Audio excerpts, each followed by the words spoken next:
Oke, Assalamualaikum warahmatullahi wabarakatuh. Selamat sore menjelang malam ya.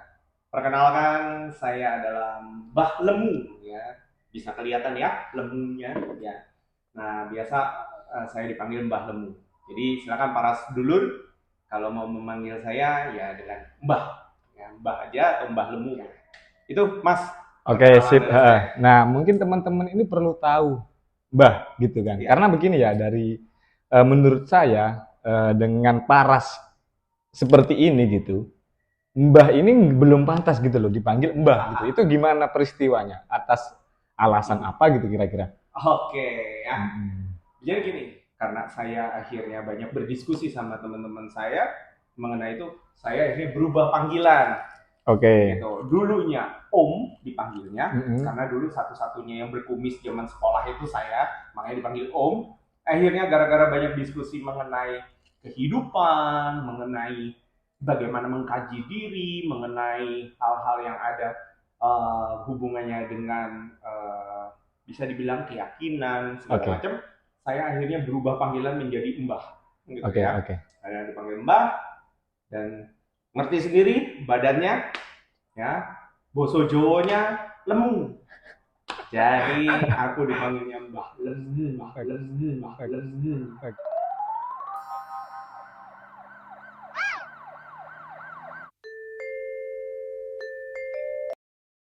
Oke, terkait penjelasan barusan ya kira-kira Mbah ya, yang Ya, menarik menurut saya dari sosok, saya bicara sosok, Mbah Lemu ini, kebetulan memang kita sudah ketemu entah berapa, satu semester ya, anggaplah ya, hampir setengah tahun gitu kan ya. ya, Beliau bercerita sebelumnya udah sempat disampaikan barusan sebetulnya terkait yang menjadi konsultan ya, perusahaan ya, begitu Mbah ya. ya. Nah, jadi sebelumnya ini Pak Mbah Lemu ini itu jabatan terakhirnya sebagai di perusahaan Mbah. Bisa dibilang ya selevelan manajer lah ya. Ya mungkin bisa ada yang bilang asmen, asisten manajer, ada yang bilang manajer ya pokoknya sama aja lah ya. Nah, itu. Manager Oke. and project leader gitu. Nah, HRD-an ke ya. HRD-an yang apa ya? Saya kira itu sesuatu yang sangat mesti diapresiasi gitu loh. Iya. Karena nggak semua orang saya kira dapat kesempatan setinggi itu ya untuk jabatan di Oh ya. perusahaan. Ini tapi tiba-tiba beliau ini memutuskan untuk keluar dari situ dan mulai masuk ke ranah akademik. Hari ini sah sebagai dosen di salah satu universitas swasta di Karawang. Iya, betul. Ya, di situ ya. Ya. Nah, ini yang akhirnya mungkin pertimbangan beliau menjadi ya, alasan atau jawaban dari apa yang beliau utarakan barusan itu. Jadi ini apa motifnya Pak Yu gitu loh, dan Oke. eksistensi apa sebetulnya Gini, yang jadi Mbah kenapa di sini memutuskan untuk keluar dari ranah itu? Entah kenapa ya. oke. Okay. Pada saat Mbah itu masuk ke angka 4 di usia, Oh angka siap. 4, angka 4 di depan gitu. Itu entah kenapa tujuan hidup, keinginan hidup atau mungkin visi hidup itu berubah ya. Jadi kayak Mbah entah kenapa sudah tidak lagi mengejar yang namanya harta dan tahta. Oke. Okay. Harta dan tahta sudah dikejar karena ternyata menjalani hal itu di mana entah kenapa itu tidak akan pernah habis. Yang namanya harta dan tahta itu tidak akan pernah habis sampai kapanpun, sehingga kalau kita ngejar kayak pengen lebih, pengen lebih, pengen lebih, pengen lebih, yang akhirnya kita mengorbankan sesuatu. Yaitu apa? Contohnya kecilnya waktu dengan keluarga. Itu aja kadang terkorbankan. Akhirnya Mbah berpikir bahwa sudahlah, enough, cukup sampai sekian. Toh Mbah sudah banyak mendapatkan pengalaman hidup, mendapatkan pengetahuan segala macam yang dimana biarlah Mbah menularkan atau memberikan pengetahuan pengalaman yang Mbah punya kepada mahasiswa-mahasiswa Oke, yang ada di berarti universitas. itu ya teman-teman alasan beliau resign dari perusahaan. Iya, lebih ke Lantas kehidupan oke sih gitu Mas. kan. Ya berarti gimana Mbah? Kalau ternyata bukan saya anggap sebagai nominal ya, harta, jabatan dan seterusnya. Kalau memang bukan itu yang Mbah butuhkan, hari ini. Terus apa nih? Mbah sebetulnya lagi mengejar apa, lagi mengupayakan apa, sedang hidup di tujuan mana gitu, Mbah. Oke. Saya lebih hanya sebenarnya lebih gini. Tujuan hidup saya saat ini tuh hanya menikmati dan menjalani kesederhanaan hidup. Gitu ya, karena sudah tidak berpikir harta tahta, jadi bagaimana caranya menikmati dan menjalani kesederhanaan hidup, yang dimana hal itu adalah bahwa uh, tujuan hidup saya sudah itu, sehingga yang membahagiakan saya tuh adalah saat ini entah kenapa, ya maksudnya oh ya mungkin berbeda sama orang ya, Ya itu. entah kenapa itu, entah kenapa bukan harta dan tahta lagi. Nah, itu yang menjadi apa ya, paradoks, Pak. Ya maksudnya gimana ceritanya orang bisa menikmati hidup tanpa adanya harta ini gitu loh. Oke, memungkiri bahwa manusia dalam hidup butuh harta, tapi takaran harta itu seberapa banyak itu masing-masing orang berbeda. Dapat, oke, sepakat. Ada orang yang bilang bahwa oke, saya 100 juta cukup. Ada yang bilang oh nggak bisa, saya harus 100 miliar. Tapi kalau itu menjadikan target, akhirnya apa? Hal itu tidak akan pernah ada habisnya. Ya, Jadi ya, ya. kalau Mbak sih, yang penting harta itu bisa mencukupi hidup. Ya, Yang ya. bisa mencukupi hidup, yang dimana entah kenapa kebahagiaannya Mbah itu adalah bisa dibilang posisinya ya bagaimana ilmu yang Mbah tularkan kepada orang lain itu bisa bermanfaat bagi orang lain. Artinya apa ya? Cukup harta itu subjektif setiap orang gitu. Betul. Ya? Cukup harta subjektif Subjektif setiap orang, benar. Sehingga makanya karena sudah ada banyak hal ya, kehidupan itu banyak, saya sudah makan asam garam kehidupan, ya kayaknya enough lah. Oke. Seperti itu. Sudah ada kata-kata enough dalam hidup, saatnya menikmati. Menurut Mbah Lemu, definisi kekayaan itu seperti apa sih kira-kira? Definisi kekayaan. Karena kita bicara soal harta, yang ujung-ujungnya orang kan nanti cari kekayaan di situ. Apa nih sebetulnya kekayaan itu sendiri, Pak? Oke, bagi sebagian besar orang kekayaan adalah harta yang melimpah. Oke. Gitu, segala macam adalah itu. Kalau bagi saya sih yang nama kekayaan adalah bagaimana saya, ilmu saya, ya pengetahuan saya bisa ditularkan ke banyak orang. Bermanfaat artinya ya? Ya, Oke. sama-sama banyak. Siap. Tapi satu dan orang berpikir harta, saya berpikirnya bagaimana itu bisa bermanfaat sama orang. Ya, saya coba respon sedikit. Mungkin apa yang diterangkan oleh Mbah Lemu itu saya pakai dua istilah teman-teman yang misalnya kecenderungan orang untuk menyimpulkan harta dan seterusnya barusan itu saya anggap sebagai kecenderungan orang yang mengejar pada nominal. Ya. Sementara yang terakhir keterangan dari Mbah Lemu soal ilmu yang bermanfaat bisa dipakai banyak orang dan seterusnya itu adalah orang yang kejar nilai begitu ya saya kira. Jadi saya pernah tulis tuh Mbah. Jadi kalau kamu mengejar nominal bisa jadi hidupmu akan bergelantungan. Sementara kalau kamu kejar nilai akan dipastikan hidupmu akan lebih santai gitu Mbah. Karena ya itulah apa namanya, nilai itu kan sesuatu yang nggak bisa diukur dari ukuran nominal gitu loh. Iya, betul. Ya, makanya kan? Saya bilang kan tadi, yang penting bagaimana caranya saya menikmati dan menjalani kesederhanaan hidup. Belum tentu orang yang bergelimang harta bisa menikmati hidupnya. Nah itu kita perlu pemahaman gamblang terkait itu Mbak Yu. Misalnya saya nih sebagai apa ya, orang yang mungkin baru masuk ke dunia dewasa gitu kan. Hari ini saya masih memikirkan soal ya kalau hidup saya bahagia, saya harus kumpulin duit banyak gitu. Coba Mbah Lemu kasih uraian di situ. Enggak, Bro. Enggak. Duit banyak itu belum tentu bahagia. Ini faktor apa kira-kira? Oke, gini. Pernah dengar ada yang bilang terkadang bahwa antara waktu dengan harta, kan gitu. Ada orang yang hartanya banyak, tapi ternyata dia waktunya sedikit. Karena demi mengejar harta, ya. Maksudnya dia waktunya sedikit. Ada yang kebalikannya, ya. Mungkin hartanya secara harta dia tidak bergelimang, tapi secara waktu dia bisa memberikan nilai-nilai yang positif ke dalam dirinya dia. Siap. Nah, seperti itu ya. Makanya secara gamblangnya adalah Terkadang orang yang memang pikiran, hatinya itu hanya untuk harta, dia akan mempergunakan seluruh waktunya untuk mengejar yang namanya harta. Tapi kalau pikiran dan hatinya untuk bagaimana caranya dia bisa berguna, bermanfaat bagi orang lain, nah itu berarti kekayaannya bisa yang tadi seperti Masnya bilang, berupa nilai. Berupa nilai ya, ya.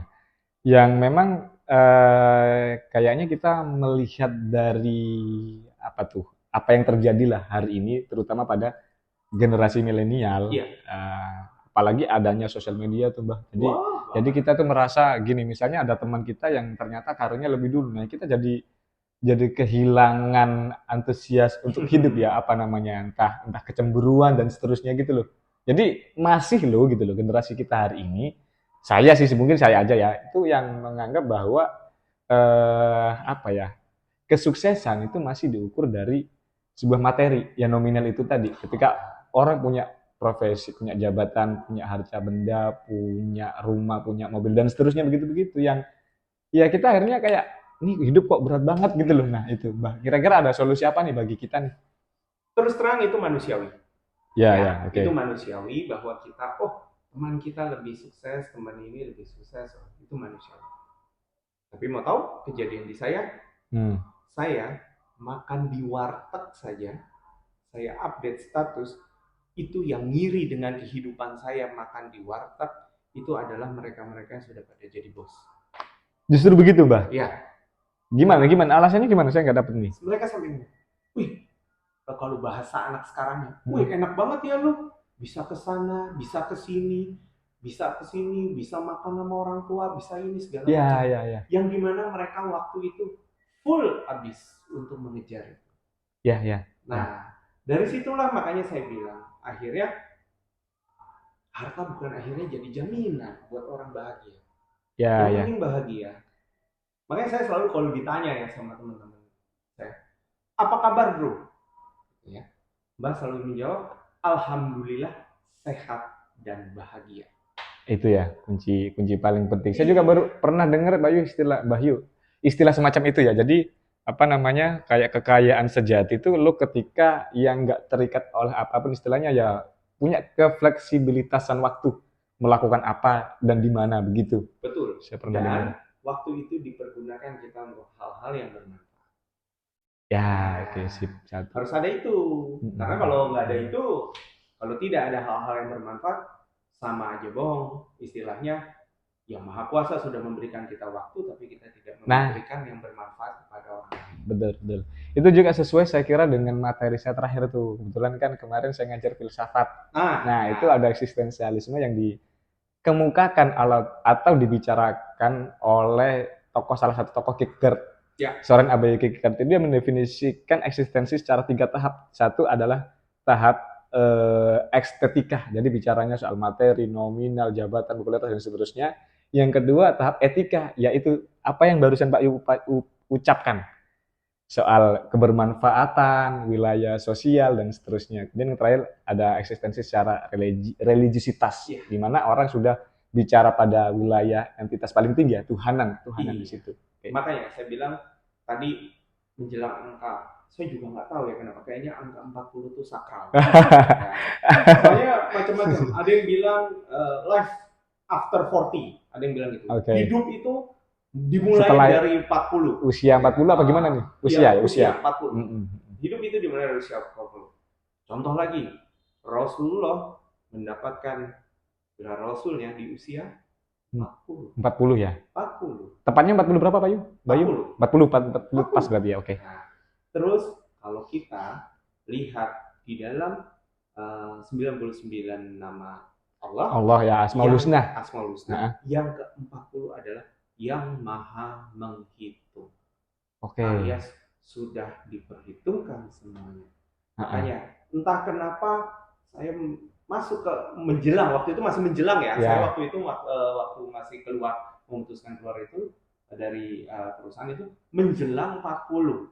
Nah, di situ entah kenapa sudah muncul bahwa kok aku nggak ada yang bisa kuberikan kepada orang banyak nih kalau masih di perusahaan. Karena apa? Kalau masih di perusahaan pasti ya udah hanya orang perusahaan itu, lalu atau ya saya sebagai karyawan perusahaan itu, Siap. ya kan itu. Tapi apa sih yang aku bisa kontribusikan kepada eh, orang banyak gitu? Entah kenapa waktu itu selalu saya muncul.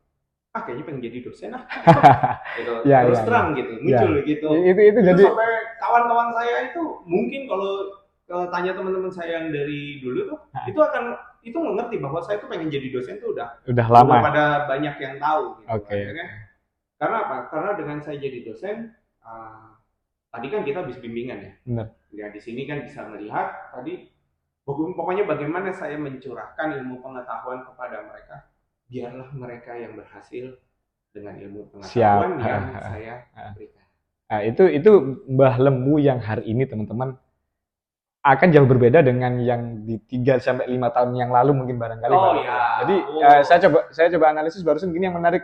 Kalau di Mbah Lemu yang 5-7 tahun yang lalu barangkali dia hanya konsen pada apa yang dia dapatkan gitu. Ya. Jadi semacam mengumpulkan sesuatu.